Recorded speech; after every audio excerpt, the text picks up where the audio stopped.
Boa tarde, vamos iniciar então a nossa última palestra, a palestra do Panorama Político.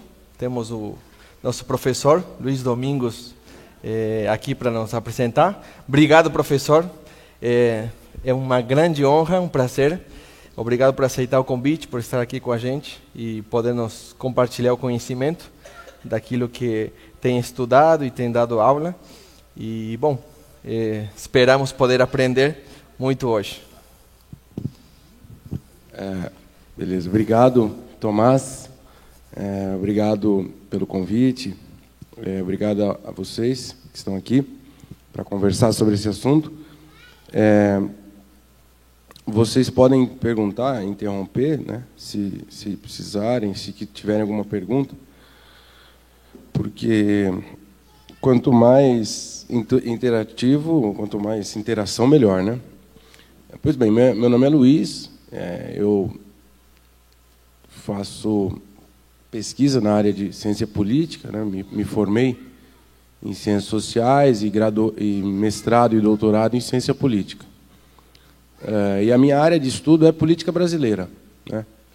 Eu estudei política paranaense na época da graduação, no mestrado, e passei a estudar política brasileira, mas eu tenho alguns alunos, orientandos, que fazem pesquisa sobre a Prefeitura de Curitiba, sobre a política municipal. Então, algumas coisas eu também conheço aqui sobre Curitiba. Embora eu não seja nascido aqui, né? Eu sou do interior do Paraná, eu moro aqui acho que há 18 anos, então espero que eu possa fazer essa discussão sobre a política em Curitiba. Pode passar, por favor? Então, isso aqui não dá para ler, está ruim, mas eu vi isso no computador. É só para vocês terem uma ideia da estrutura político e administrativa do Brasil. Então, você tem, no primeiro nível lá, a estrutura da federação, aí você tem 3 quadrados abaixo, né, retângulos, a esfera federal, estadual e municipal. Cada uma delas tem 2 poderes constitutivos, o poder legislativo e o poder executivo.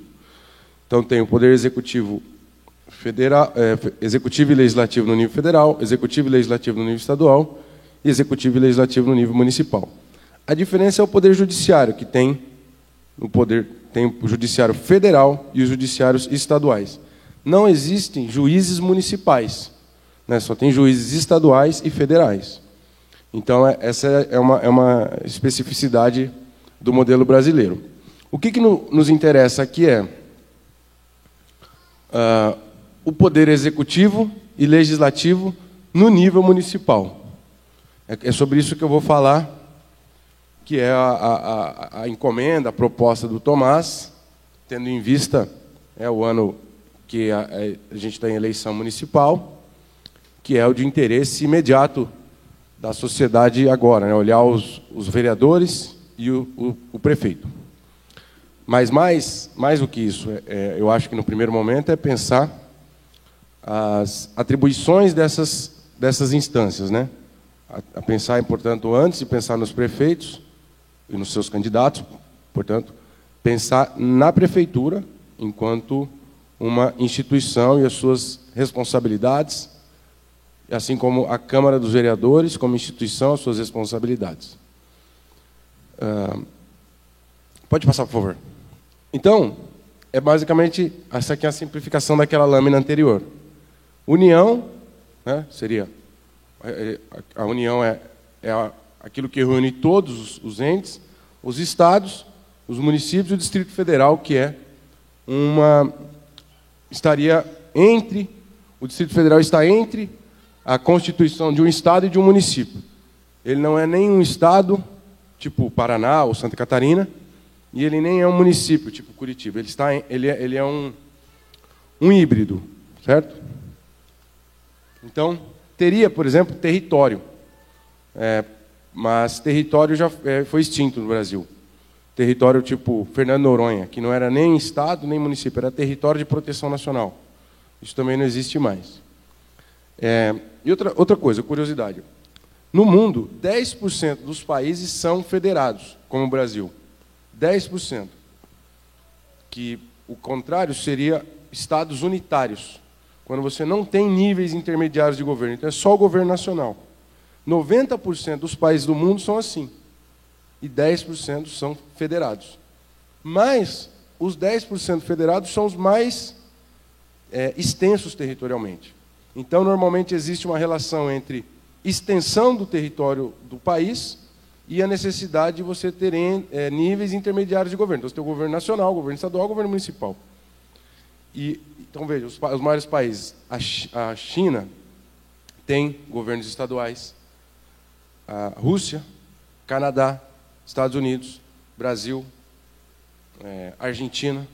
Então, são países grandes que, normalmente, o problema como o governo é muito distante, o governo central fica distante das regiões, você tem que criar organismos menores para administrar aquela região.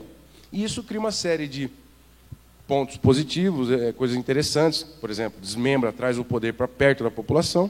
Imagina se a gente tivesse que nos reportar sempre a Brasília e não tivesse o prefeito. Imagina se alguém cuidasse das nossas ruas e estivesse lá em Brasília. Né? Seria péssimo para a gente ia ficar esquecido. Então, isso aproxima o governo da população, mas cria outros problemas, porque é aquilo que a gente chama de coordenação federativa, porque os níveis de governo se chocam em algumas questões, porque tem interesses próprios, conflitantes. Né? Algumas vezes, por exemplo, um dos maiores problemas do Brasil é o sistema tributário, que a gente fala, tem que fazer a reforma tributária, diminuir o imposto. Esse é um dos maiores pepinos para resolver no Brasil, porque cria aquilo que a gente chama de guerra fiscal ou guerra federativa, que é o Estado do Paraná não se entende com o Estado de São Paulo, o município de Curitiba não se entende com o município de Araucária, e isso cria não é possível você fazer maiorias. Você chegar a um acordo de pelo menos 50%, 60% dos deputados dos estados do país para poder fazer essa reforma. Por que eles não fazem reforma? Porque os estados não se entendem entre si justamente por causa desse problema da coordenação federativa. Então, você cria 3 níveis de governo, isso tem uma série de vantagens e tem algumas desvantagens. Pode passar, por favor.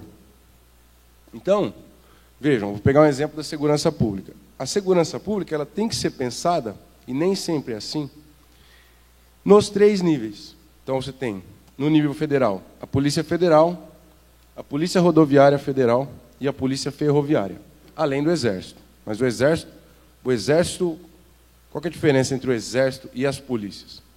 O Exército ele tem sua função voltada para a defesa do país. Portanto, cuida das fronteiras e cuida de possíveis guerras. É para isso que existe o Exército. Então, tem a Marinha, essas coisas. Cuida da defesa externa. E as polícias são responsáveis pela ordem interna. Então, a Polícia Federal, Polícia Rodoviária Federal e Polícia Ferroviária Federal. Nos estados, Polícia Civil, Polícia Militar e Corpo de Bombeiro. E nos municípios, Guarda Municipal. É assim que está desenhada a nossa Constituição e é assim que funciona. Só que qual que é o problema? Eu estava vendo um trabalho sobre violência, sobre homicídio. Uma das coisas mais preocupantes do Brasil é o problema da violência urbana. Né? E o trabalho estava dizendo o seguinte, não existe... Sim. A Guarda Nacional não existe mais.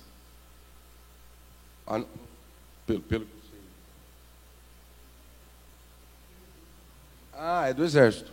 É do Exército, ela pertence ao Exército, e ela é uma força do Exército, aquilo que aconteceu no Rio de Janeiro, nas Olimpíadas. Tá. Ela é uma força do Exército que serve para atividades, para...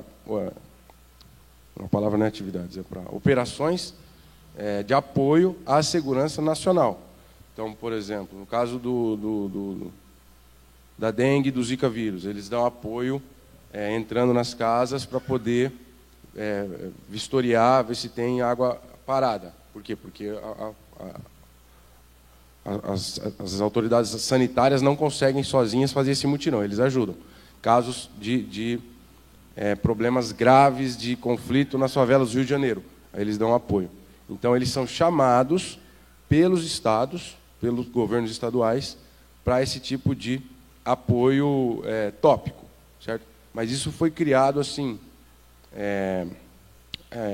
durante a década de 90, sem muita... Não é uma coisa que a gente usa tanto. Eu acho que poderia ser mais utilizado em casos bem graves. Inclusive, por exemplo, que eu acho que às vezes a polícia militar é pior treinada. A polícia militar é uma das coisas mais trágicas do Brasil. Não por conta dos policiais, porque nem nada, mas eles são mal pagos, são mal treinados, eles são violentos. Eles não são individualmente violentos, eles são institucionalmente violentos. E a Força Nacional, eu acho que ela seria mais adequada, por exemplo, para aquelas ações de reintegração de posse. Sabe quando tem muito conflito dos manifestantes com a polícia? Normalmente a polícia militar pesa demais a mão. Eu acho que seria o caso dessas ocasiões, tentar contar com a Guarda Nacional. Bom, mas pensando aquilo ali, eu tenho estava lendo esse trabalho sobre violência, né? E aí uma pergunta que um aluno fez era a seguinte, assim, professor, quando tem eleição para presidente, o debate sobre segurança é muito... se fala muito sobre segurança na eleição nacional, mas efetivamente quem cuida da segurança são os governos estaduais, o aluno estava falando. Então as pessoas precisam saber que a gente não deve cobrar do presidente e do Poder Executivo Federal a responsabilidade pela segurança. A gente deve cobrar do governo estadual, porque é ali que está a polícia militar. E a maior responsabilidade. Aí eu falei para ele, em parte sim. Eu discordei um pouco, porque a verdade é que o problema da segurança, ele atravessa todos os estados. E são fatores muito parecidos que produzem a insegurança. Tráfico de droga, favelas muito pouco estruturadas, com serviços públicos, e, basicamente, falta de escola. Isso é um elemento central para explicar a vulnerabilidade e a violência, né? Falta de escola. Para vocês terem uma ideia,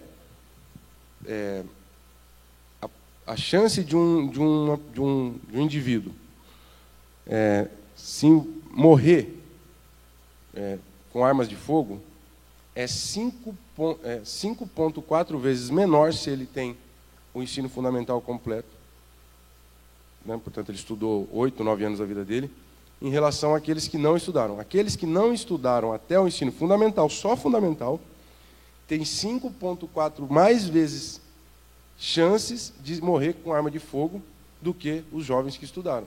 Então, isso é um estudo do IPEA, né, o Instituto de Pesquisa Econômica Aplicada.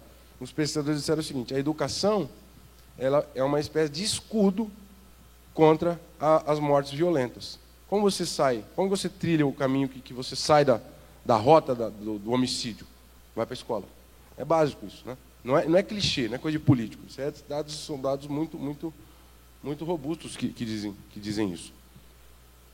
Aí eu falei assim, então se esses problemas atravessam todos os estados, eu acho que deveria haver uma maior coordenação federal dos programas de combate à violência com os estados. Por exemplo, o Bolsa Família.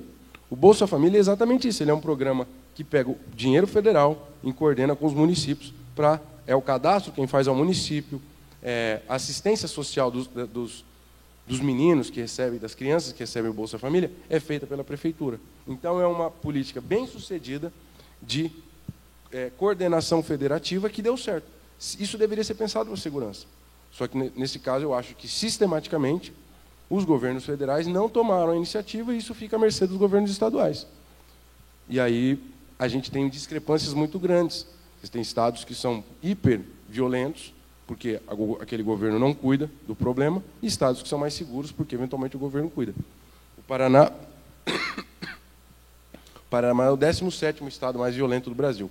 Está no meio, né? São 27 estados, ele não é nem muito seguro nem o pior. Mas pelos indicadores econômicos do Paraná, pela riqueza que o Paraná tem, o estado é muito violento. A gente é tão violento, por exemplo, quanto os estados do Nordeste, que são muito mais pobres, que o problema da vulnerabilidade social é muito maior. Então, o Paraná deveria ter mais políticas e mais atenção para o problema da segurança, porque há uma incompatibilidade muito grande, né? Bom, então, esse exemplo da polícia da Organização da Segurança Pública é para mostrar como que a organização federativa ela divide o trabalho num grande tema da segurança pública. Polícia Federal, polícias militares, Guarda Municipal. A Guarda Municipal é aquela que deveria ser a mais light, a menos agressiva, né? Devia cuidar de intervenções pontuais, tópicas, sem uso de armas de fogo. E existem leis, algumas brechas na lei que permitem que alguns guardas municipais usem armas de fogo em algumas situações. Só que eles exageram, como sempre. Eu acho que a gente tem que ir atrás de modelos de polícias que não, pelo menos a segurança convencional, aquilo que acontece, o milagre da ordem, essas coisas, polícias sem arma de fogo. Como acontece na Inglaterra, por exemplo. Como acontece em vários, na Holanda. Aí você fala, mas a população ela é civilizada, mas é um círculo que é virtuoso que se começou. E é o Estado que começa isso. Não é esperar que a sociedade comece isso. O Estado que tem que começar, a sociedade cobra, o Estado coloca uma polícia civilizada. Aí, claro, como você vai combater o narcotráfico? Você tem que usar arma de fogo. Mas é a Polícia Federal, aí a Guarda Nacional. Agora, a gente tem que pensar muito nisso. Assim.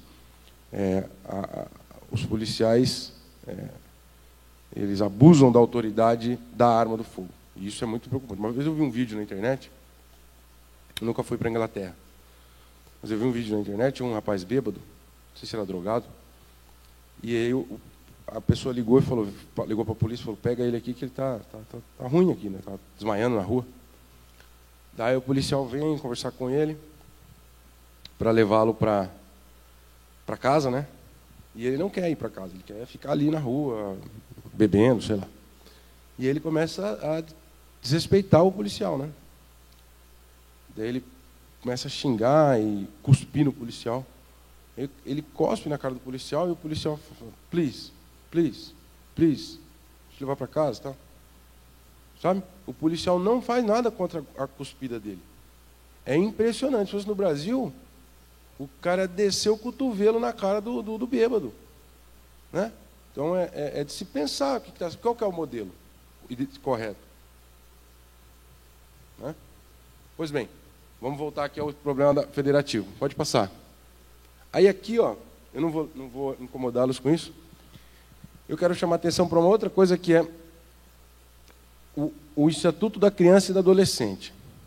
Né? Tem as instâncias aqui, federal, aqui nessas boxes cinzas, federal, estadual, municipal e local.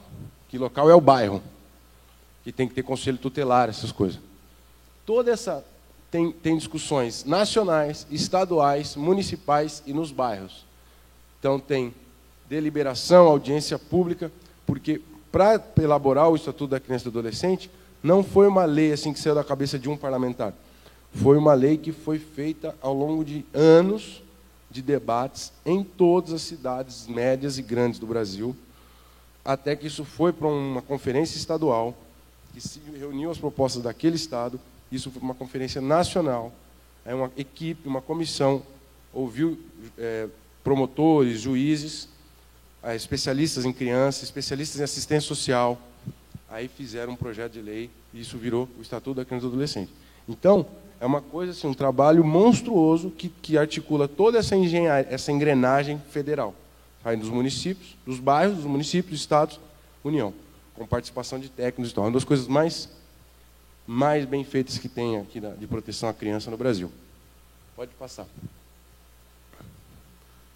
Aí aqui, para complicar um pouquinho, eu não achei, eu estou encafifado com isso. Eu não achei a estrutura política e administrativa de Curitiba no site da prefeitura. Há um ano, sei lá, um pouco mais, um aluno fez isso numa monografia de graduação, não, e botou aquilo na monografia dele. Só que era a estrutura administrativa do Luciano Dutti, foi o prefeito anterior. Aí o Gustavo Frutti, ele alterou a estrutura nisso, tipo, porque ele cria secretaria, tira secretaria. Então, teria que ter prefeitura, secretarias, que parece que são 26. Secretaria do Meio Ambiente, Secretaria da Educação, etc, etc. E PUC.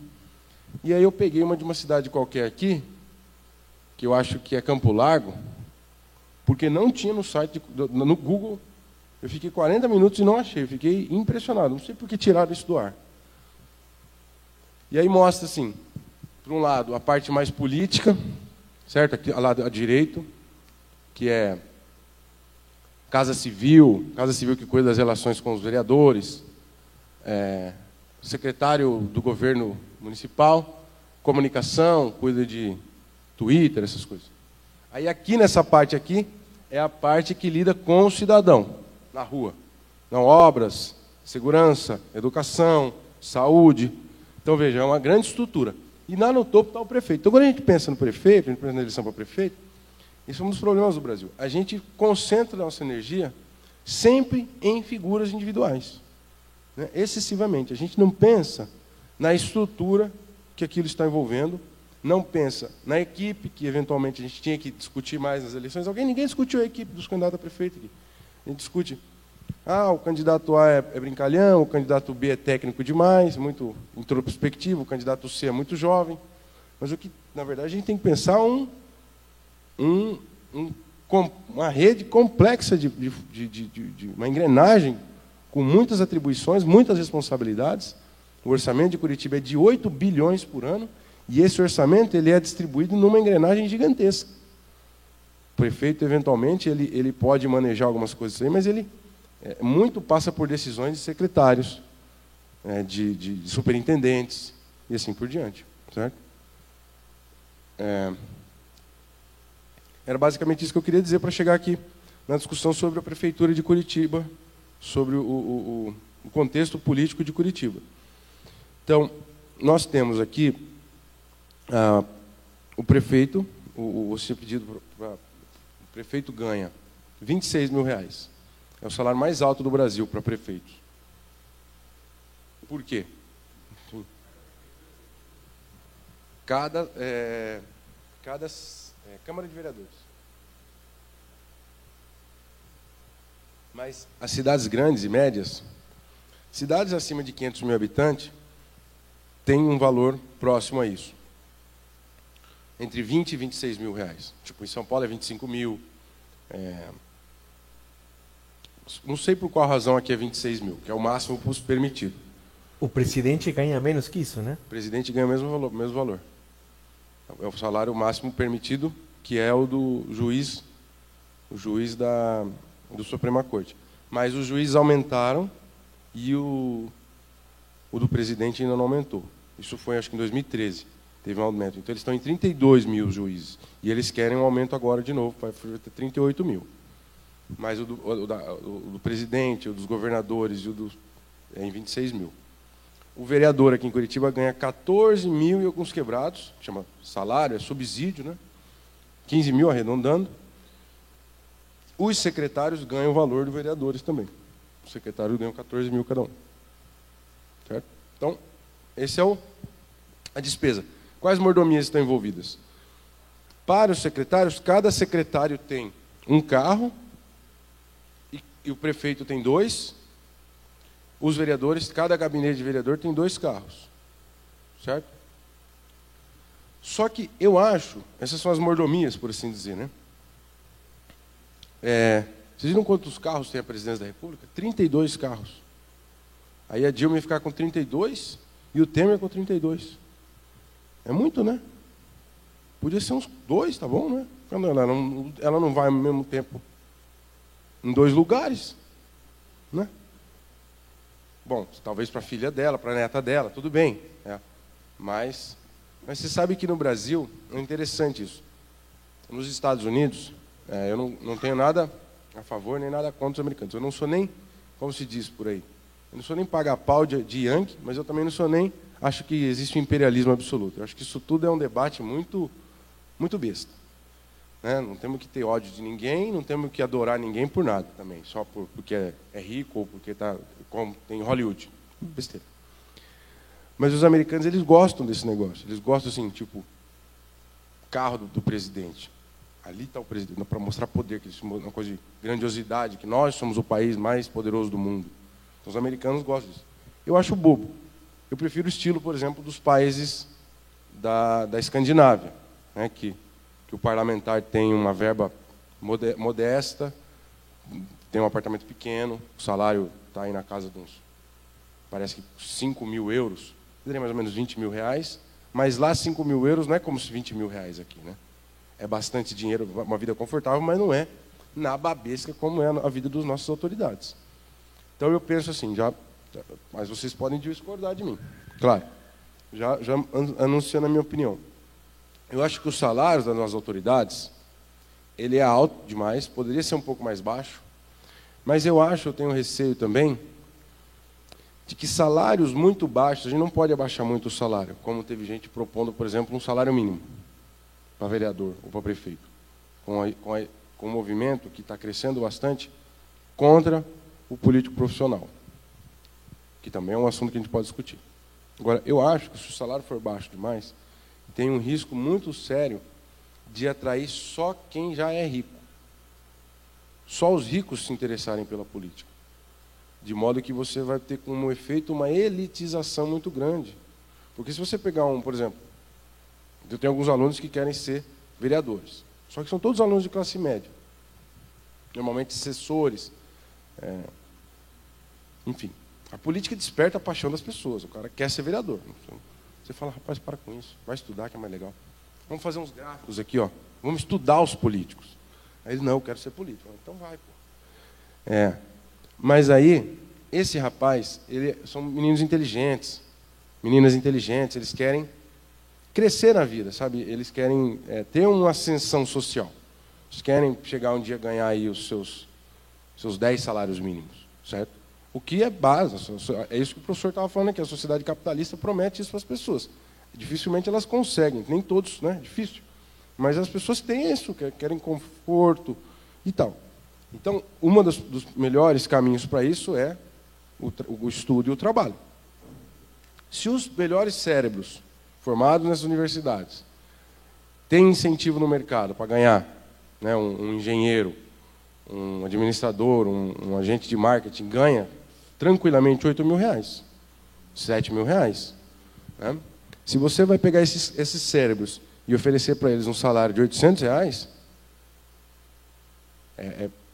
para ser vereador, para representar a população, eu acredito que não é um trabalho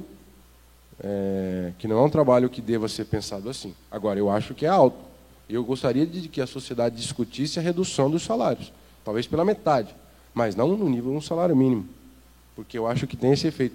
Aconteceu isso em alguns municípios do Brasil, mas municípios não grandes, só municípios do interior. Acho que até no Paraná. Eu li a matéria, mas não lembro qual estado. O salário do vereador era 3 mil, que é a média da classe média daquele município. Aí baixaram o salário do vereador, acho que para 500 reais. Aí tem 9 cadeiras de vereador, 11 candidatos.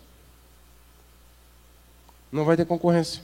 Você espantou. E quem que estava? Por que a gente está tendo tanta gente candidata? Em parte é porque existe uma popularização da política no Brasil. As pessoas, os cobradores, eles descobriram que eles podem participar, que eles podem ser candidatos. Agora, se você fizer um corte muito brusco nos salários, um dos riscos é que você elitiza a política. Santo Antônio da Platina. Né? Então, o efeito é negativo. Se você não tem concorrência, a população fica sem opção de escolha e provavelmente esses 11 candidatos ou já são fazendeiros, já tem, eles vão usar aquilo ali para fazer lobby em seus interesses. E a população que mais precisa não vai se representar. Então, dificilmente isso pode afastar, além das pessoas mais vulneráveis, mais pobres, pode afastar as mulheres, pode afastar os negros. Então, é muito preocupante nesse sentido. Sabe, inclusive, onde que surgiu o salário para político? Foi no século XIX, na Inglaterra.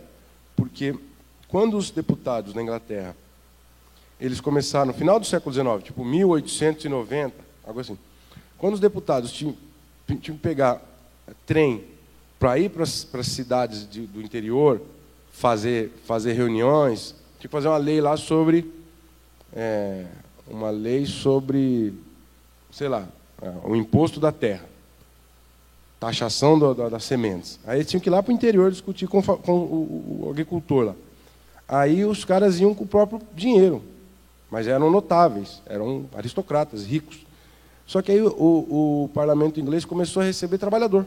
Os caras começaram a ganhar voto, o direito de votar e serem votados, e os trabalhadores elegiam os trabalhadores. Aí os trabalhadores não tinham dinheiro. Aí eles tiveram que dar dinheiro para os caras ir no interior discutir com os trabalhadores do interior. Então, é daí que vem a remuneração para o político. Não é por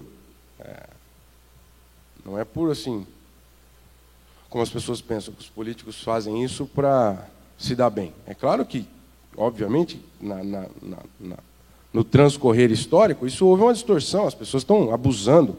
Agora, na origem, o problema é esse. Então, se você, vamos fazer assim, tira a remuneração dos políticos, tira a remuneração dos vereadores, dos deputados, estaduais, federais, o que vai acontecer?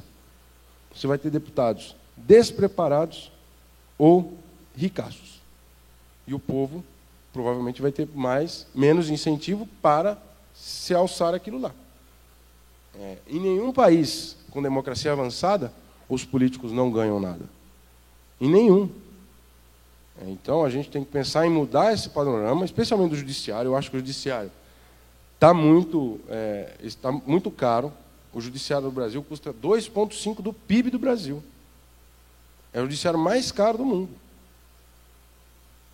Os juízes estão ganhando demais, eu acho. Os políticos também. A gente tem que discutir isso. Eu acho que o problema não é que os juízes ganhem muito. O problema é como está montada a estrutura da carreira dos juízes. Por quê? Nos países, na Alemanha, na Itália, o juiz ele ganha 30 e tantos mil reais quando ele é desembargador. Mas quando ele é juiz de primeira instância, quando ele é juiz recém-concursado, ele ganha 9 mil, 8 mil. E a carreira ele vai progredindo. Então, o concurso para o judiciário no Brasil, de um dia para a noite, um estudante que está estudando para o concurso em casa, ele não ganha nada, ou estagiário ganha R$800, aí ele consegue passar no concurso, do dia para a noite ele entra no 1% da população mais rica. Sem uma carreira, sabe? Sem se dedicar algum tempo para chegar a ganhar 30 e poucos mil reais. Eu acho que merece o juiz do Supremo ganhar bem. Caralho, estudou muito, fez pós-graduação, etc. Mas do dia para a noite, o cara sai de 800 para 30 mil reais. Não tem sentido, não é assim no mercado. Nenhum engenheiro tem essa sorte. O concurso é disputado. Bom, mas e o mercado não é disputado? As pessoas não têm que ralar anos para chegar a ganhar, ser um gestor, um diretor, etc. Então, eu acho que deveria ser um pouco mais hierárquico o salário. Sabe? Tem uma pirâmide. E não todo mundo ganha 30 mil. Penso assim. Isso vale para os políticos. Eu acho que o vereador devia ganhar menos, deputado estadual devia ganhar tanto, deputado federal. É tudo muito próximo, é tudo na casa dos 25 mil. E vereador 15 mil. Eu acho que é muito dinheiro. Mas, eu repito, talvez a remuneração zero, tirar o dinheiro, não é a solução. E outra coisa, eu acho que há um problema que as pessoas se preocupam menos. A gente se preocupa com o salário, que também é um elemento importante, mas as pessoas deveriam se preocupar. O debate deve ser assim, um negócio que chama verba de gabinete. Porque a verba de gabinete é um negócio para fazer clientelismo. Que você pega um filho de um amigo seu, que te ajudou na campanha, que não tem o menor preparo para nada, e ele vira um assessor do gabinete do vereador, ganhando 5 mil, 6 mil reais. Certo? E se você, isso é que eu tenho.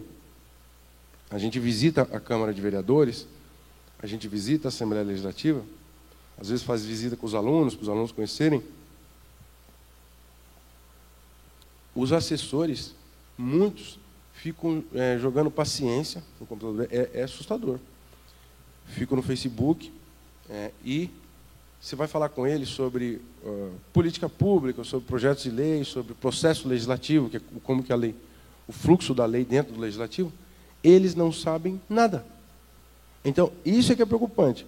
A verba de gabinete, que no caso da Câmara de Vereadores de Curitiba, é 44 mil por mês. Todo vereador tem 44 mil por mês para gastar com assessores e gasolina, e o que ele quiser. Só que nenhum é concursado.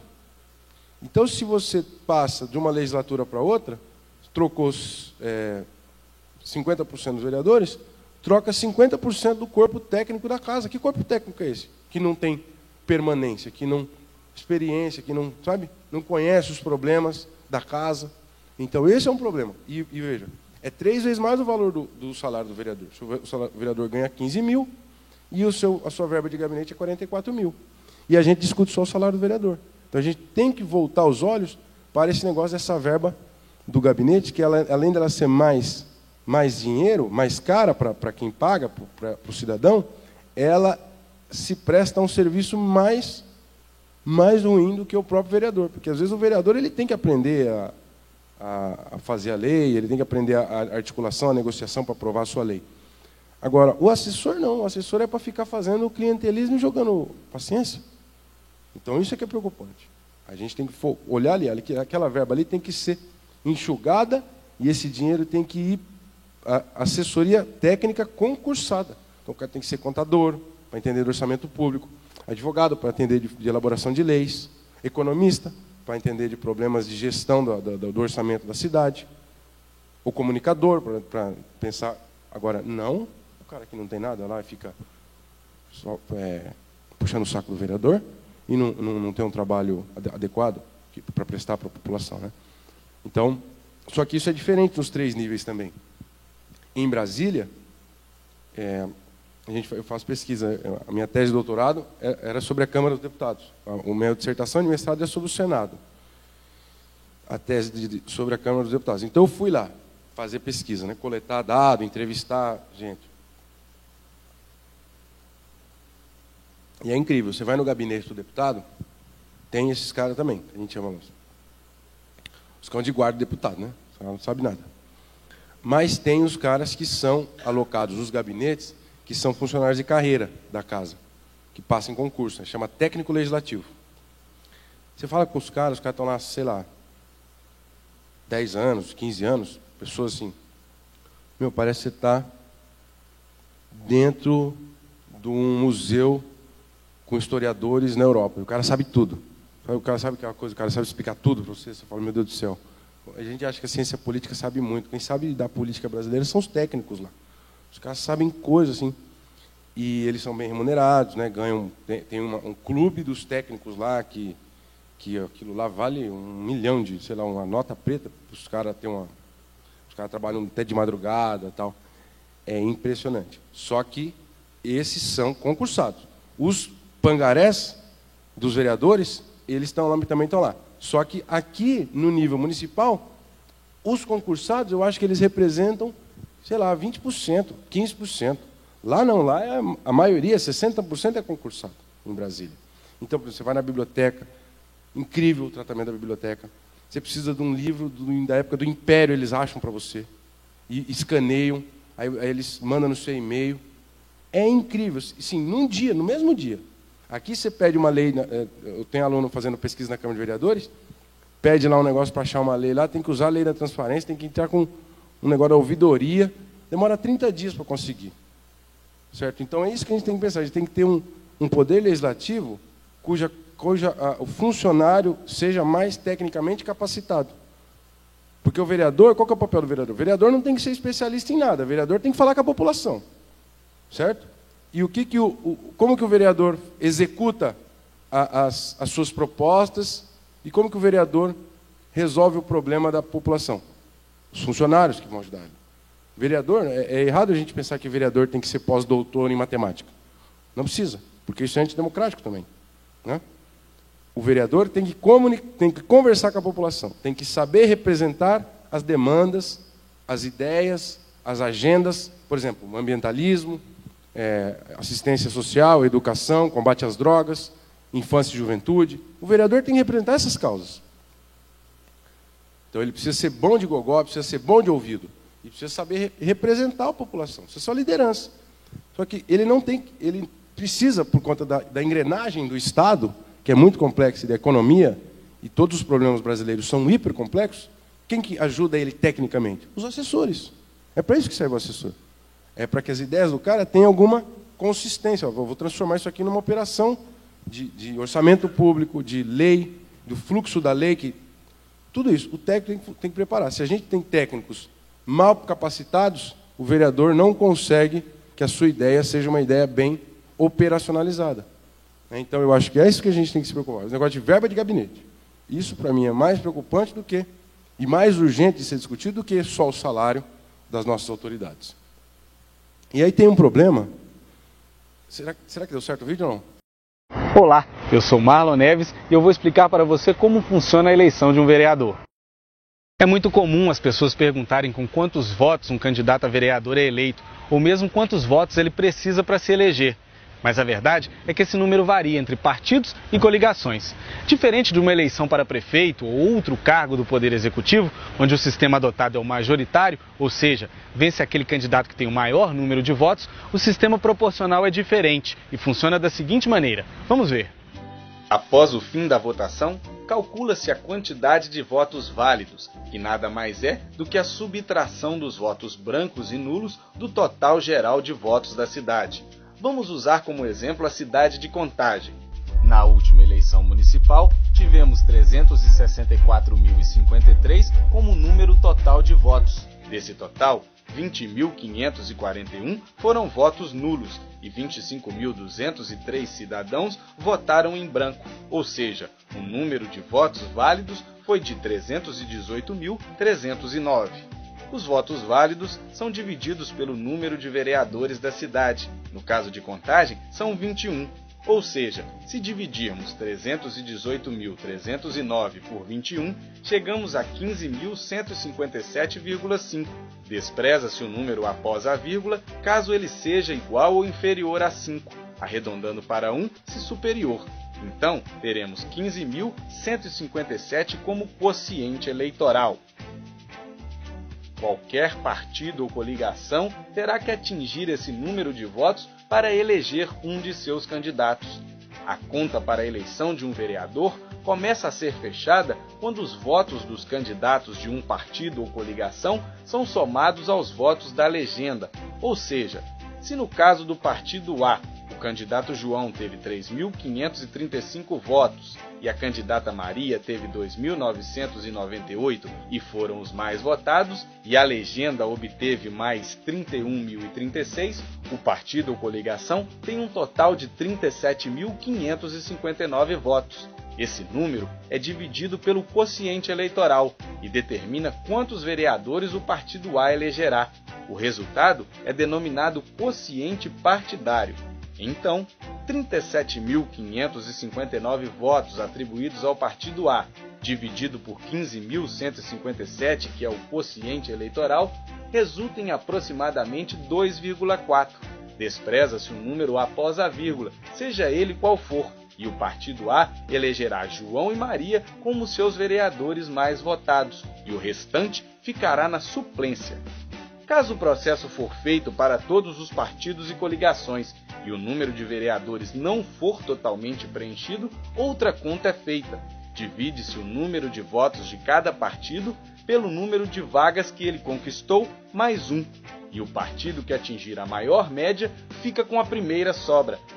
A conta é repetida até que se preencham todas as vagas restantes. E só poderão assumir cadeiras aqueles candidatos que obtiverem em votos um valor igual ou superior a 10% do quociente eleitoral. É dessa forma que se compõe a Câmara dos Vereadores após o processo eleitoral. O cálculo é complexo, mas entender como funciona o processo eleitoral faz parte da mudança da consciência política que queremos para o país. Saber, já na eleição municipal, como são eleitos os nossos representantes, pode fazer com que você escolha o candidato certo nessa eleição. Pense nisso.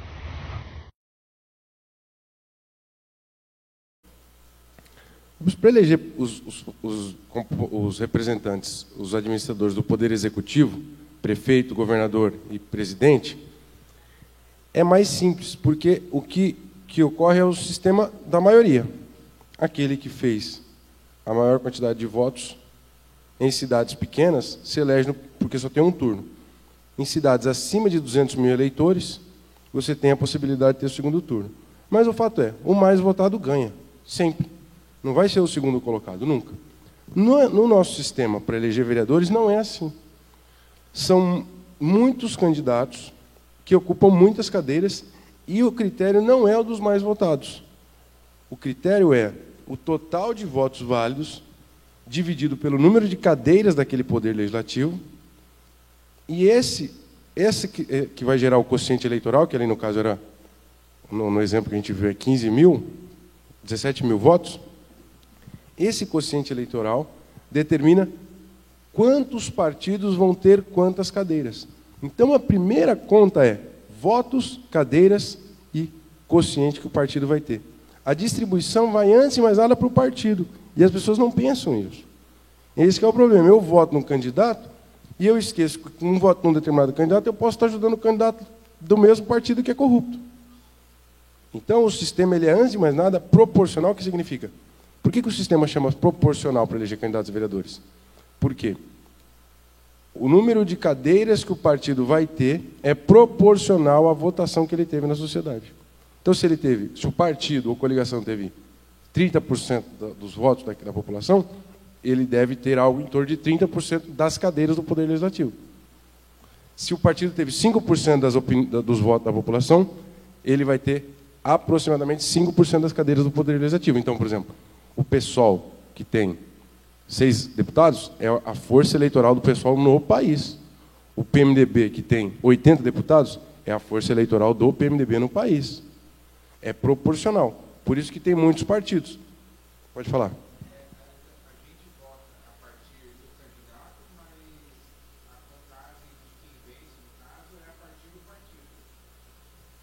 A primeira conta, ela é baseada na somatória dos votos de todo o partido. Isso, exatamente. Então, isso é que existe um gap entre o funcionamento do sistema e a percepção do eleitor. O sistema funciona de um jeito e o eleitor pensa de outro. Eu penso que o meu voto vai ajudar só o meu candidato. Só que o meu voto no candidato pode, antes de mais nada, ele está ajudando ao partido e à coligação. É isso que eu tenho que pensar. Não. Isso aqui é um problema. O TSE, o Tribunal Superior Eleitoral, que deveria explicar isso.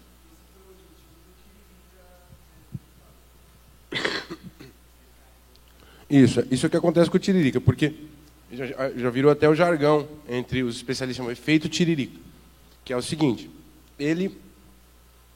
o quociente para eleger um deputado em São Paulo, o quociente eleitoral, aquela conta ali, no estado de São Paulo, porque daí você faz quando é eleição para deputado, você faz a conta em todo o estado, né? Eram 600 mil votos o quociente eleitoral, isso é uma cadeira. Então, para o partido fazer 2 cadeiras, 1.200.000 votos.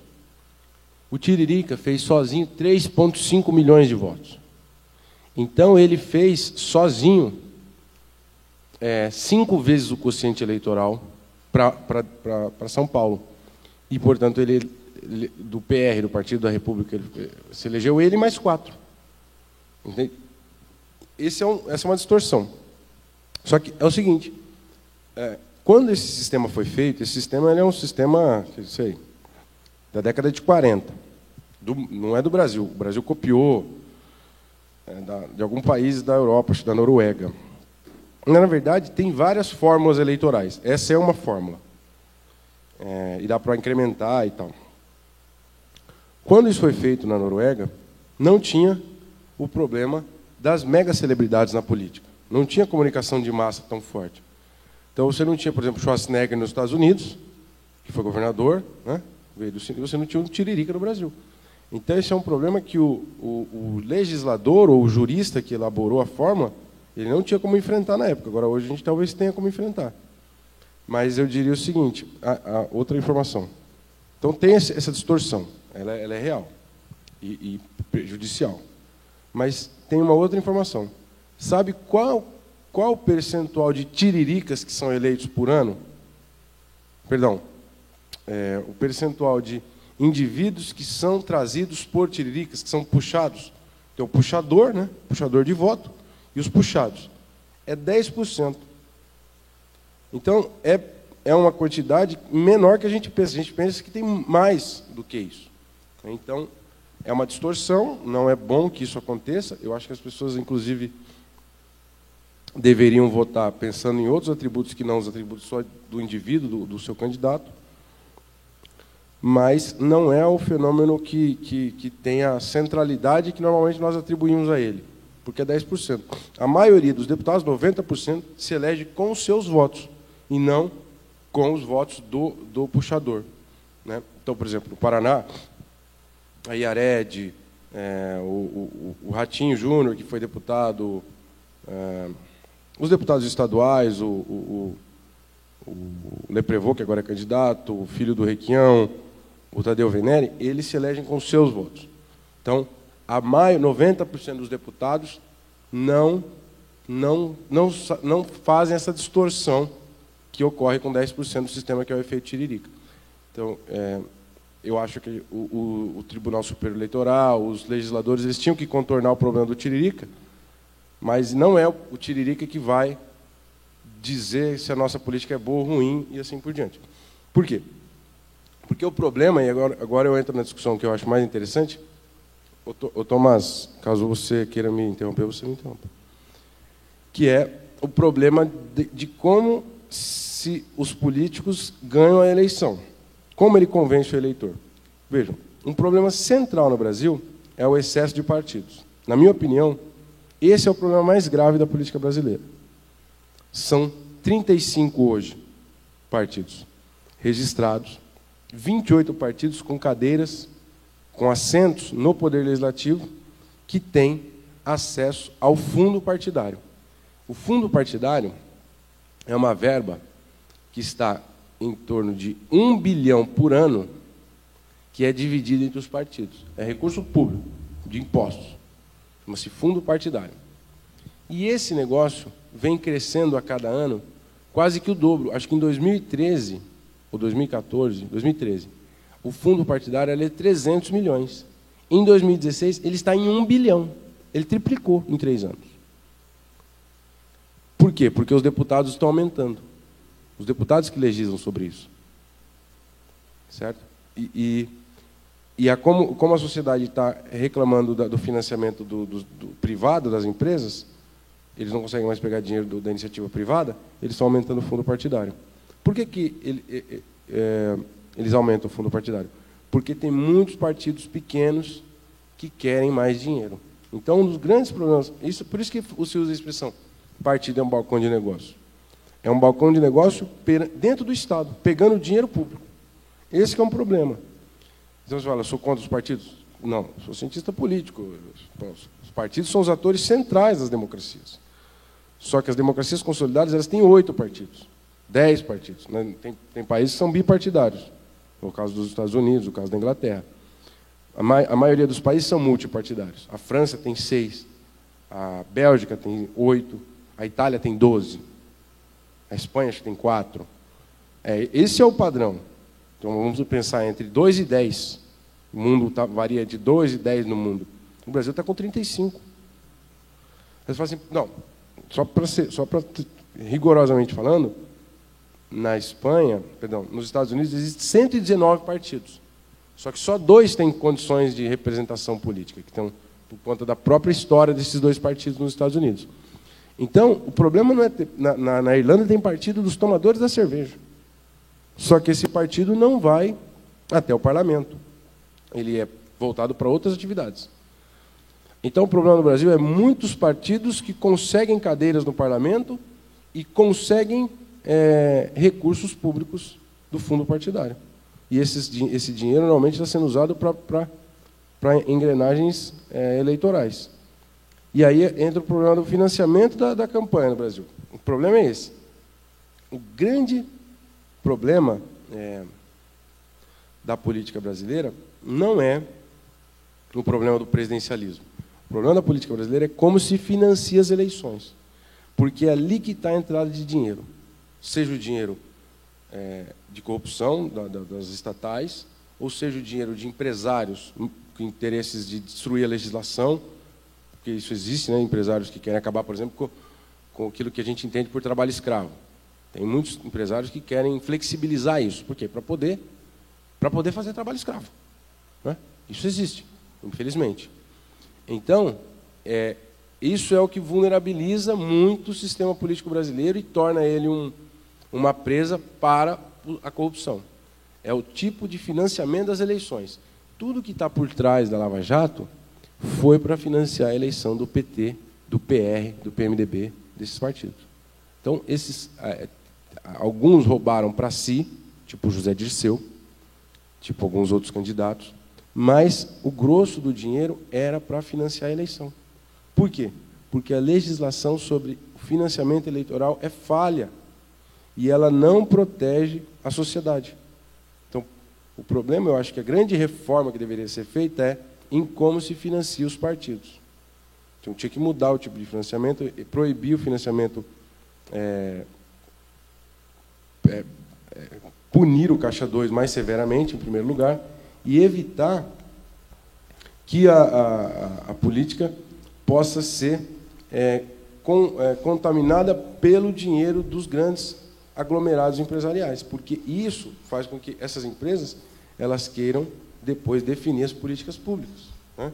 Então, e já tem pesquisas que mostram isso. Tipo, por exemplo, tem doações de dinheiro de uma empresa X para uma campanha Y, e depois essa empresa vai ser mais beneficiada pelo BNDES, para empréstimos, para poder atender os interesses da empresa. Então, a empresa doa para a campanha do candidato 10 milhões, elege o candidato, a presidente, seja o que for, depois ela recebe, ela doa 10 milhões, depois ela vai lá e pega um financiamento de 8 bilhões no BNDES para pagar ao longo Duas perguntas sobre esse assunto. Sim.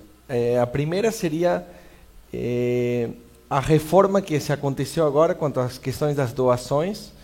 Soluciona isso? Não muda quase nada? Solucionaria uma parte, porque foi proibido o dinheiro de pessoa jurídica. Agora só pode dinheiro de pessoa física. Só que o que aconteceu é que os empresários eles estão doando o seu dinheiro. Muitos empresários doam para suas próprias campanhas ou dos seus filhos, né, nas cidades do Brasil. E agora a gente está percebendo uma coisa. Tem doações de pessoas físicas nas campanhas, aí já tem declaração na internet que você pode ver. O candidato coloca 1.000 doações de R$ 402. 1.000 doações de R$ 402 vai dar 402 mil para uma campanha. Só que como que 1.000 apoiadores dessa candidatura doaram exatamente R$ 402? O que é isso? São 1.000 laranjas que ele arrumou para poder fazer a doação. Ele deu dinheiro e o dinheiro caiu na conta entendeu? Então, o problema você cria a lei e os caras arrumam um jeito de burlar a lei. A legislação ela é permanentemente, ela precisa de aperfeiçoamento. Agora, eu acho que o problema tem que ter teto. Eu acho que a campanha pode ter dinheiro das pessoas. Nos Estados Unidos, o Barack Obama arrecadou muito dinheiro de eleitores interessados em que ele se elegesse. Então, as pessoas doam de 5 até, sei lá, 30 mil dólares. Isso é parte da democracia. Eu não tenho tempo de militar numa organização. Eu quero apoiar uma causa. O que eu faço? Eu dou um pouco de dinheiro, 50, 100 reais. Bom, então isso acontece com os ambientalistas, acontece com as feministas. A sociedade se mobiliza também por meio de doação de dinheiro, mas com tetos. Então, isso que eu acho que falta no Brasil, que de alguns países já tem, que é teto nominal. Você pode doar até tanto. Então, a partir, por exemplo, de 5 mil reais, não pode. Certo? E isso valer para empresas também. Valer tanto para pessoas físicas quanto para a empresa. E aí você começa a deixar as eleições mais baratas. Porque todos não podem passar de um certo teto. Então, em alguns países europeus, tem teto. Assim, você não pode, nenhum candidato pode gastar mais do que tanto. Você pode arrumar dinheiro da Marte. Um extraterrestre pode te dar dinheiro. Mas você não pode usar se ele passar de tantos milhões. Certo? Então, é uma das saídas que eu acho que seriam interessantes de se pensar no Brasil. Agora, não proibir, por exemplo, ter financiamento só público. Por quê? Porque é um dinheiro que não faz sentido que o Estado pague Porque vai queimar dinheiro em placa, em camiseta. Não faz sentido, a gente vai fazer outras coisas com o dinheiro. Então, a sociedade que elege aquela causa, ela que financia. Eu acho que a sociedade deve financiar, mas modestamente, e com tetos, limites nominais. Cada um deve ir até tanto. As empresas até sei lá, 0,5% ou 1% da arrecadação bruta da empresa, né, que a empresa ganha bilhões, ela vai poder dar 1% da sua arrecadação, ou tem tetos em dinheiro mesmo. Uma pessoa física pode doar até 5 mil e uma empresa pode doar até 25 mil. Ponto. Sei lá, isso aí a gente tem que fazer tem que fazer cálculos, mas seria uma solução. E esse limite ainda não foi colocado. Então a gente proibiu a doação de empresas, mas as empresas estão doando rios de dinheiro por meio de pessoas físicas. Por quê? Porque não tem um teto. Acho que uma das soluções seria um teto.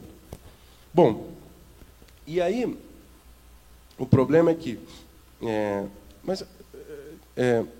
só para concluir o raciocínio, a forma de financiamento de campanha que foi feita no Brasil nos últimos anos gerou os grandes escândalos de corrupção que a gente conhece. Petrolão, Mensalão e outros em níveis no estadual, como, por exemplo, o problema do metrô em São Paulo, o problema das escolas aqui no Paraná, recentemente, da merenda em São Paulo também. Isso tudo eles colocam dinheiro em caixa para fazer a próxima eleição. Então, o grande calcanhar de Aquiles do sistema político brasileiro está no financiamento das campanhas. Porque o sistema tem ficado muito competitivo, isso é normal, a competição aumenta, e isso melhora, normalmente se espera que melhora a gestão pública, porque se você quer ganhar a próxima eleição, você tem que ser bem avaliado pela população. Então, a competição democrática é boa para a sociedade. Só que, no Brasil, ela tem tido efeitos colaterais graves, que é o problema da corrupção. Então, aumentou a competição eleitoral e melhorou a gestão em alguns estados e no governo. É inegável que os nossos últimos governos tiveram avanços. Tanto o governo do PSDB, do PT, do PMDB. Tiveram avanços, porque a sociedade, esses governantes, eles precisam ganhar a próxima eleição. E a sociedade está avaliando. Então, é muito difícil você ter um governo que não faça nada, porque ele precisa de voto, né? Agora, o efeito colateral é o problema do financiamento, que está gerando muita corrupção, muita distorção e muito dinheiro para o ralo, efetivamente, que poderia estar sendo usado para serviços públicos. Então, o problema tem que mexer na legislação de financiamento de campanhas, eu acho, na legislação de partidos. Eu acho que a gente deveria ter uma eleição mais enxuta. Porque se a gente votasse em partidos e não em pessoas, o problema da corrupção ia ser despersonalizado. A gente ia falar mais, aquele partido foi que fez a corrupção. Então, você poderia, por exemplo, suspender o partido por um ano, por uma eleição.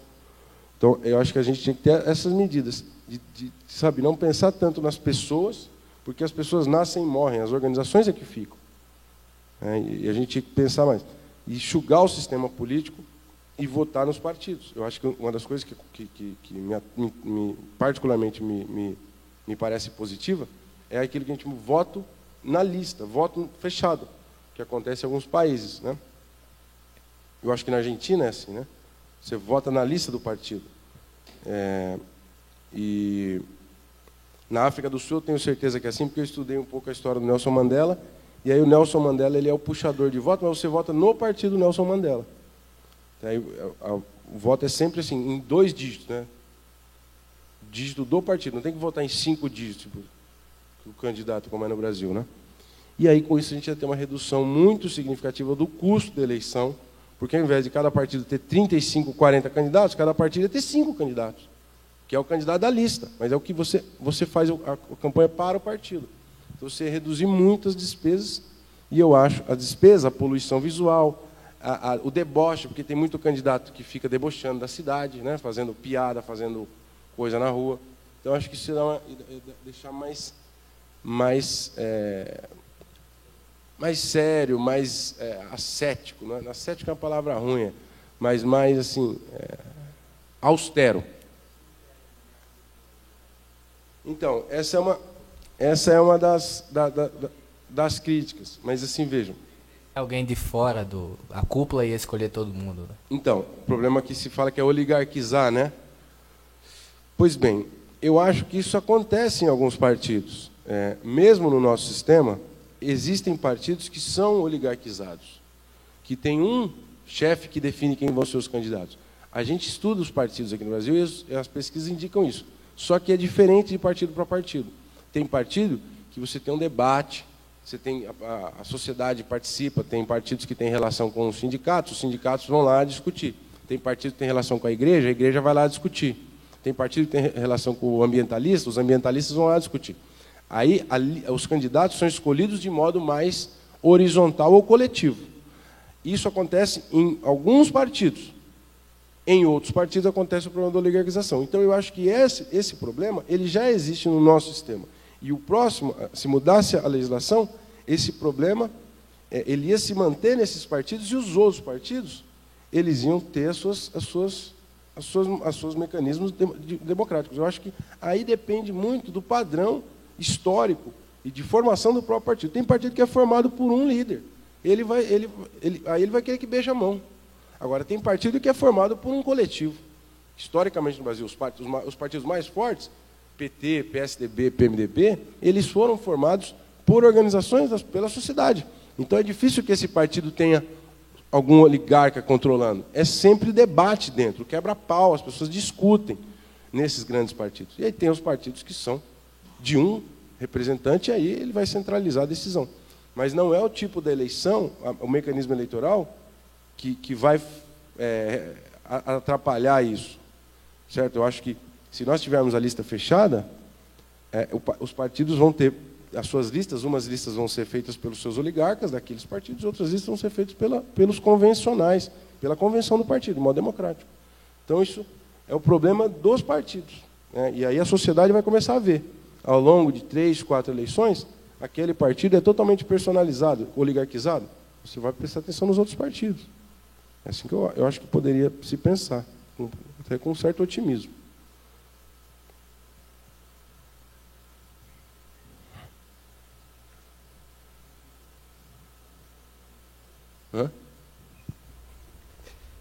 Vamos continuar com algumas perguntas? Sim. Então, tá. nós trocamos o microfone aí para o pessoal. Tá. Isso. E falando ainda sobre a questão dos partidos, nós temos, na Europa, o parlamentarismo ele é muito popular. Tem muitos dos países lá funcionam com esse regime. Mas, casualmente, uma das questões para o parlamentarismo funcionar é a questão dos partidos terem uma ideologia bem definida. Então, você vota no partido e esse partido tem uma ideia, uma política de governo, uma ideologia, uma série de definições que está mais do que claro que aqui nós não temos isso. A gente vê todos os partidos, basicamente, uma mistura muito grande, não tem nada definido, eles, tanto economicamente como politicamente, socialmente, eles parecem mudar bastante, né? Ser meio camaleão, assim. Então, eu queria saber se tem alguma coisa, alguma forma que a gente possa caminhar para essa definição dos partidos. Como a gente pode pressionar, se há alguma coisa que nós, como cidadãos, possamos fazer para conseguir criar isso, fazer uma mudança dessa forma. Certo. Maravilha. Esse tipo de partido, são partidos com maior consistência ideológica, você olha para os partidos, você consegue diferenciá-los. Acontece na Europa porque a maioria dos países europeus tem um sistema de voto de lista fechada. E qual que é o efeito para o partido? Que o partido, ele precisa ter, para ele ter voto, ele precisa ter uma identidade, ele precisa ter, o eleitor precisa saber diferenciá-lo.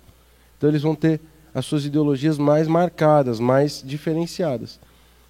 Porque é como se fosse uma competição no mercado. Como que você identifica a marca? A marca tem que ter um diferencial. Vários estudos de ciência política se baseiam em estudos de marketing, porque para os partidos terem sua própria identidade ideológica, eles precisam se diferenciar uns dos outros. Então, é o voto na lista, o voto, portanto, no partido, que ajuda, favorece a formação de ideologias. Agora, no Brasil, isso é impossível no curto prazo, Porque com 35 partidos não é possível que os partidos tenham ideologias, porque não existem 35 ideologias. Existem meia dúzia de ideologias, plataformas políticas. Você tem uma visão mais liberal, uma visão mais social-democrata, né? Você tem alguns partidos de extrema, aquilo na Europa, né? Ultranacionalistas, de extrema direita, alguns partidos da esquerda radical. E aí você tem os partidos verdes, os partidos das minorias étnicas, que acontece bastante na Bélgica, tem. Então, é sempre em torno de 6, 8, 10 plataformas políticas que existem, não 35. Então, enquanto no curto prazo a gente não arrumar o problema do excesso de partidos, dificilmente a gente vai poder esperar que haja identidade partidária por parte dos partidos. Agora, até antes do problema a política de 2013, com as passeatas de junho e agora com a Lava Jato e com a própria crise do sistema político em função da Lava Jato, os partidos tinham duas dimensões, bidimensional. Então, uma dimensão que era o centro do sistema partidário e a periferia do sistema partidário. O centro era composto por dois grandes partidos que protagonizaram a política brasileira, PT e PSDB. Esses partidos eles têm diferenças ideológicas, né? O PSDB tem uma visão um pouco mais de que a política a governança deve ser um pouco mais técnica, o Estado deve ser mais enxuto. O PT, contrariamente, acha que tem que ter maior gasto público, etc., etc. Essas diferenças são claras quando você escuta os dois líderes dos partidos. No debate, você viu as propostas do Aécio, era diminuir a carga tributária, a Dilma era investir mais em creche, não sei o quê. Então, é perceptível que esses partidos têm as suas propostas diferentes. O problema é que, nesse centro do sistema partidário, você tem uma periferia que orbita esses partidos, que não tem nenhuma consistência ideológica, não tem nenhuma proposta. Eles estão simplesmente interessados em cargos públicos. E aí são os pequenos partidos, a gente chama partidos fisiológicos. Então, o nosso sistema, ele deu sinais de que ele caminhou para uma estruturação, né? Graças ao passar do tempo. A democracia demora para as coisas funcionarem. Mas isso está suspenso porque o próprio sistema político ficou totalmente desorganizado em função da Lava Jato, o que é compreensível. O sistema político estava muito corrupto, agora num processo de muito corrompido, né, num processo de limpeza, ele vai se bagunçar e aí nós vamos demorar mais um tempo para estruturar. Mas eu acho assim, existem os programas, as plataformas, eu acho que tem claramente, nós temos um pensamento de centro-esquerda no Brasil, na sociedade, e nós temos um pensamento de centro-direita. O Brasil não é uma anomalia absoluta. Ele tem características de democracias típicas. Como nos Estados Unidos, você tem os democratas, que são um pouco mais à esquerda, os republicanos, que são um pouco mais à direita. O Brasil é assim, preponderância pelo meio termo, a população brasileira não gosta de ideologias radicais, nem extrema esquerda, nem extrema direita. Então, isso é muito perceptível. Os estudos dizem isso no Brasil. O problema é que a gente precisa realmente pensar nesse problema de como os partidos são financiados com dinheiro do mercado, com dinheiro público, com dinheiro de caixa 2, e enxugar um pouco o sistema. E aí, no longo prazo, a gente poderia pensar em parlamentarismo. Porque eu também me agrada a ideia do parlamentarismo, porque ele é um sistema mais dinâmico. Você pode tirar o presidente, o primeiro-ministro, com mais facilidade, se ele não está bem. O problema do Brasil é que, se a gente tiver o parlamentarismo com 30 partidos, esses partidos vão chantagear tanto o primeiro-ministro, que ele vai ser uma presa fácil desses 30 partidos, ou os primeiros ministros vão cair a cada 6 meses. Como já aconteceu na Itália, antes do Berlusconi, teve uma crise lá que durou mais ou menos uns 4 anos, que os primeiros ministros, no máximo, chegavam a um ano. Então, você teve, em 4 anos, 8, 10 primeiros ministros. Então, você pode gerar muita instabilidade. Se os partidos são corruptos, clientelistas e querem o Estado, o parlamentarismo não sucumbe, né? Então, e tem uma tese que é antiga, da década de 60, que diz o seguinte: os presidentes da República, Fernando Henrique, Lula, Dilma, Temer, lá atrás, Itamar Franco, são eles que respondem à sociedade, aos anseios de reformas e programas da sociedade. E o parlamento ele responde a interesses setorializados ou tradicionais da sociedade. Vamos, por exemplo, latifundiários, funcionários públicos. O parlamento responde a nichos. E quem que responde à população? O presidente. Se isso for verdade, se essa tese é verdadeira, eu acho que o parlamentarismo no Brasil ele só seria possível se surgissem partidos que representassem, de fato, essas questões. Questões gerais da sociedade, interesses mais difusos da sociedade, e não nichos corporativistas, como latifundiários, funcionários públicos, juízes, etc., etc., que são os partidos que representam isso no parlamento. E eu acho que o PT e o PSDB estavam caminhando para isso. Tipo, o PMDB não tinha, até recentemente, um programa para o país. Ele teve que fazer suas pressas porque virou presidência. Mas quem sempre discute os programas e os problemas brasileiros, e eles polarizaram isso dos anos 90 para cá, é o PT e o PSDB. Então, eu acho que no médio prazo seria possível pensar no parlamentarismo, e eu acho que é uma proposta interessante, só que nós tínhamos que ter um sistema político mais enxuto e partidos com consistência ideológica.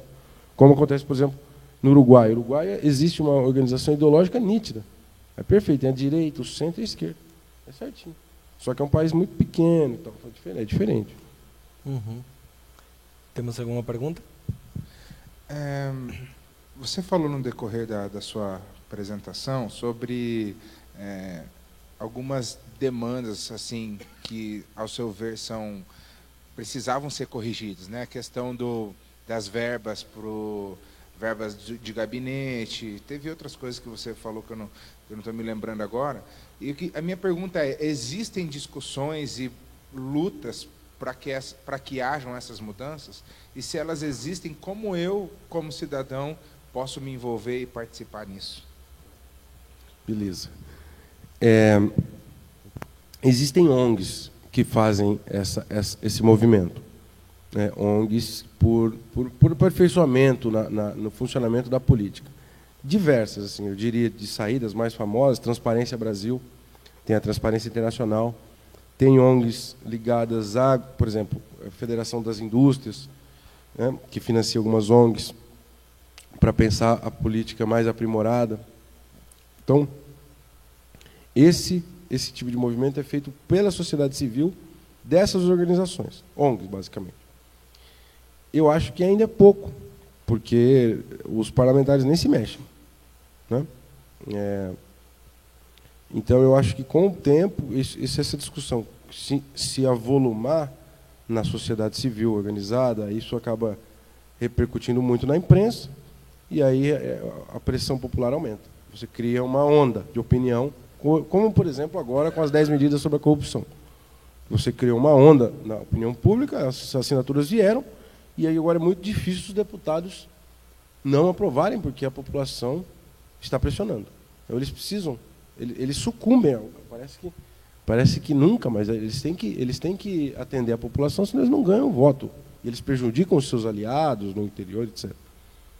Então, esse é um caso, mas eu não vejo isso tão fácil no primeiro momento. Existem parlamentares que se movimentam nessa direção, de diminuir as verbas de gabinete, mas também são minoria, né? Sempre são casos isolados, assim, 2, 4 parlamentares que aparecem defendendo isso. Então, eu acho que, com o tempo, isso seria uma coisa que as ONGs conseguiriam fazer. Nos Estados Unidos, elas conseguiram. Nos Estados Unidos, as ONGs vão pressionando, chega na opinião pública e, pum, vai para o parlamento. Aí muda o sistema. Eu acredito um pouco nessa dinâmica da monitoramento da sociedade civil, que vai criando uma rede, vai criando uma teia, até que a onda se forma e essa onda pressiona o parlamento. Mas é um trabalho de formiguinha, tem que começar de baixo. E não sei se respondi a tua pergunta. Tudo isso acontece, ou seja, nós elegemos os vereadores, prefeito, deputados e por aí vai, e uma vez que nós fizemos essa eleição, nós podemos cobrar, mas a título de pressionar eles. Nós não temos outro mecanismo de forçar nada, a não ser fazer pressão popular, ou a juntar 1,5 milhão de assinaturas, como foi o caso das 10 medidas, uma coisa assim. Não tem uma outra forma. É um governo representativo e assim mesmo. Não. Esse é o convencional, o tradicional e aquilo que organiza a maior parte do funcionamento das decisões políticas dos 3 níveis. Agora, existem espaços que permitem isso, que é durante o mandato de 4 anos, a pressão e a participação da sociedade. Basicamente, as audiências e os conselhos que tem, a Constituição de 88 desenhou conselhos gestores de políticas públicas. Então, tem o Conselho da Saúde aqui em Curitiba, tem o Conselho da Assistência Social, tem o Conselho, esses conselhos se reúnem, acho que mensalmente, com representantes da sociedade civil, representantes da universidade, que aí eles fazem avaliação do governo, propostas para os governos. Então, são mecanismos complementares que não são representativos. Eles têm como ideal serem participativos. Só que, como é difícil participar, porque, veja, a gente está aqui no sábado. Sim. Né? É difícil participar. As pessoas não podem participar dia de semana porque elas têm trabalho, têm filho. Então, participar é difícil. A gente quer que a população participe, mas você pega um cara que trabalha no trabalho pesado, assim, de sol quente, chega de noite, ele está morto. Ele não consegue discutir política, né? Discutir a cidade. Ele está arrebentado. Então, o problema da participação é um problema que também tem a ver com a própria desigualdade da sociedade. Desigualdade econômica. Mas, supondo que a gente tenha condições de pessoas que queiram participar, jovens, pessoas que têm tempo. Como que participa? Tem os conselhos gestores de políticas públicas. Só que as pesquisas que são feitas sobre os conselhos percebem o seguinte: os conselhos discutem questões muito técnicas. Então, por exemplo, assistência social, triagem, problema de tipos de doença, falta de remédio, tipo de doença. Então, tem muito farmacêutico, tem muito enfermeiro que participa dessas coisas.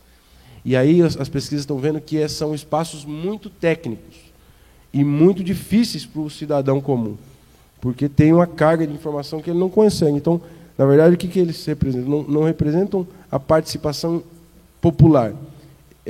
O termo que os pesquisadores usam é o seguinte: é a pluralização da representação, porque esses enfermeiros, etc., eles são representantes da população, só que eles não são eleitos, só que é uma representação mais plural.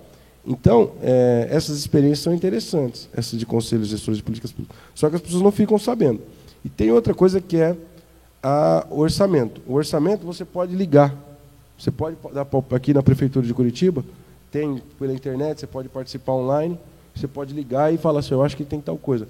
Existe uma comissão que é responsável por sistematizar as sugestões da população. Uhum. Ok, muito interessante.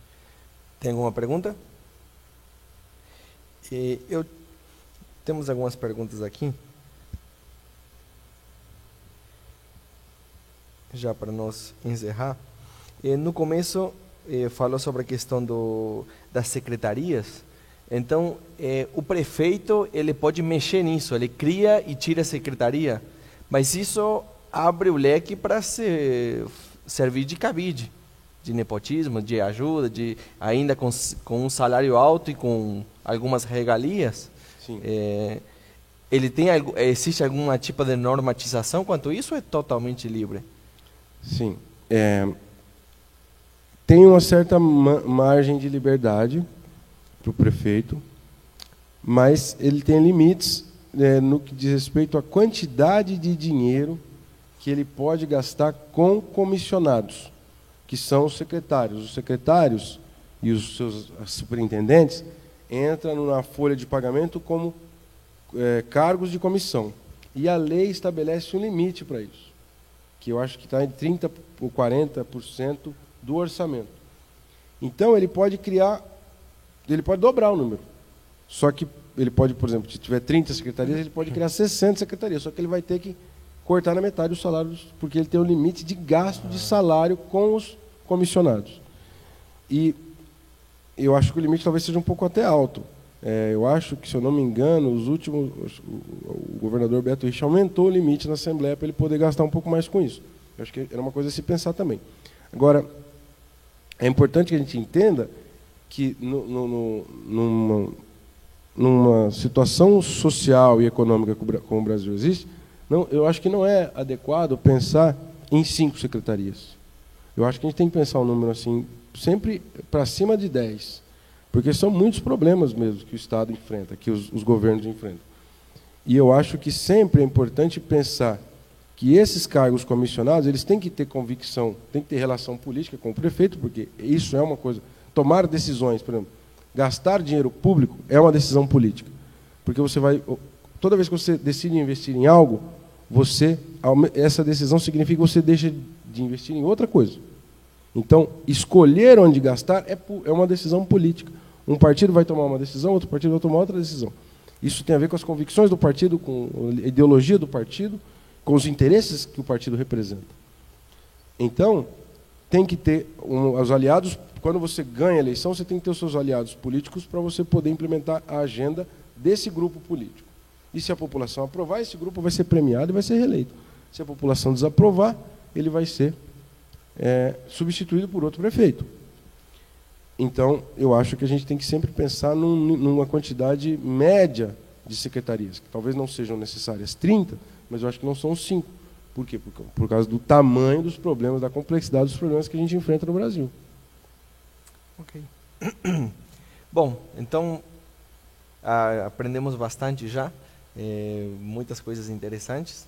Eu gostaria de, como último, já como suas considerações finais, e um conselho de como nós poderíamos, de formas práticas ou mais teóricas, de dicas de nós como cidadãos, como fazer uma escolha mais consciente politicamente, escolher candidatos, como a gente pode fazer isso? Ótimo. Eu diria o seguinte, bom, eu não sei se já são as minhas finais, né? Uhum. Bom, eu queria agradecer, antes de mais nada, fazer esse tipo de evento é fundamental para a nossa democracia, para a cidadania no Brasil, né? Eu acho que toda vez que possível a gente deve se dispor, nós os professores, para esse tipo de evento, que tem um papel assim de multiplicador, né? As pessoas que participam aqui levam, e isso vai se multiplicando, é muito importante. Eu sempre me disponho, faço questão, e acho isso uma das coisas maravilhosas de ser professor. Você poder instigar as pessoas, que elas discutam as coisas, que elas tentem melhorar as coisas por meio do diálogo e do saber. Como a gente deve pensar os candidatos e escolher melhor os nossos candidatos? Eu diria assim, a gente está numa época boa para isso. Graças à internet, ser eleitor é fácil hoje. Antigamente era difícil, né? Porque você ficava à mercê de informações que você não controlava muito bem e tal. Eu acho assim, eu vejo campanha eleitoral na televisão, eu acho importante, mas eu vejo aquilo lá para ver assim, o tom da campanha, o marketing, se está bonito. Eu não tomo decisão baseado naquilo. Eu gosto de fazer uma pesquisa nos sites dos melhores jornais. Eu vejo os sites que classificam os candidatos, mostram o perfil dos candidatos. Tem agora o aplicativo que você vota. Tipo, eu quero votar em 5 questões. Aí ele te dá os candidatos que pensam igual a você. Isso é muito legal. No site da Gazeta tem isso para vereador. Com uma pesquisa que é uma parceria da UFPR, a PUC e a Uninter, que eu ajudei a construir a pesquisa aí. Aí os estudantes entrevistaram os vereadores. Aí tem lá 10 perguntas que eles respondem. Você pode... Além disso, o trabalho das ONGs, monitor político, tem o Vote Bem, tem o Vote Bem da FIEP. Aqui eles estão fazendo um trabalho sensacional com especialistas, com a sociedade civil, coisa maravilhosa. Então, acredito que essas fontes são as melhores fontes para o eleitor tomar a sua decisão. Né? Fontes da sociedade civil, a FIEP, a Gazeta, as universidades, as ONGs, esses instrumentos de monitoramento político. E ali você vai ver gasto que o cara tem, se tem dinheiro de empresa que você acha que a empresa polui, você não vota. Não é possível você fazer esse tipo de avaliação. Empresa que polui demais aí os rios, sei lá, petroleira, está dando dinheiro para o cara, então eu não voto. É assim. A gente tem que fazer esse tipo de raciocínio. E eu acho que a gente tem que buscar candidatos que não têm passado com a corrupção. Eu acho que isso é fundamental. O eleitor não pode fazer vista grossa para a corrupção. Né? Acabar com aquela frase, rouba mais faz. Essa coisa tem que ficar na nossa pré-história política. Faz de conta que não aconteceu. Vamos pensar que quem rouba mais faz não merece voto. Então, isso a gente tem que monitorar. E eu acho, sim, é fundamental. As pessoas, como a gente pode melhorar isso a longo prazo? As pessoas têm que ter autonomia para escolher o seu candidato. Tem que ter liberdade, fundamental.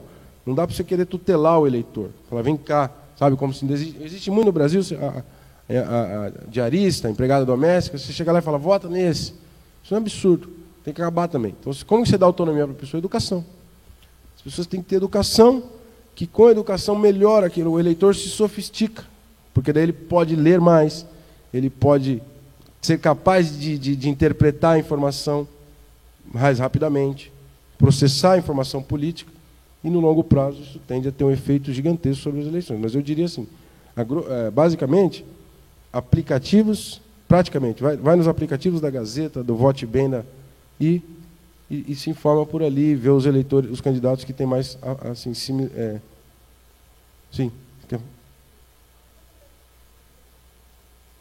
Tá bom.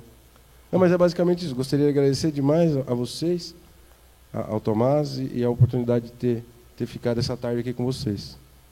Ok. Muito obrigado, professor. Para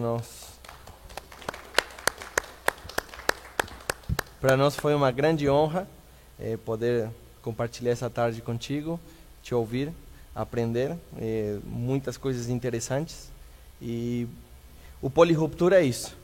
É um movimento que nós estamos iniciando e que queremos contribuir com um grãozinho de areia para a gente conscientizar a população, nos ajudarmos, contribuirmos a ter um voto consciente, uma ação cidadã, e assim a gente poder gerar mudanças. Acreditamos que o principal é a informação, então o centro do debate tem que estar em torno da informação, dos dados, do que realmente acontece, para depois partir para a opinião. E não a gente ficar discutindo e brigando opinião ou escolhas partidárias, filosóficas, enfim, como a gente tem visto muito. E isso gera muita confusão, muita briga, mas pouca mudança efetiva. Então, nós queremos criar um espaço apartidário, um espaço neutro, onde a gente tente colocar a informação e os dados no centro e, a partir dali, começarmos o debate e a construção. Agradecemos demais, foi um grande privilégio. Desejamos que Deus te abençoe, a ti e a tua família. E obrigado, mais uma vez obrigado. Muito obrigado.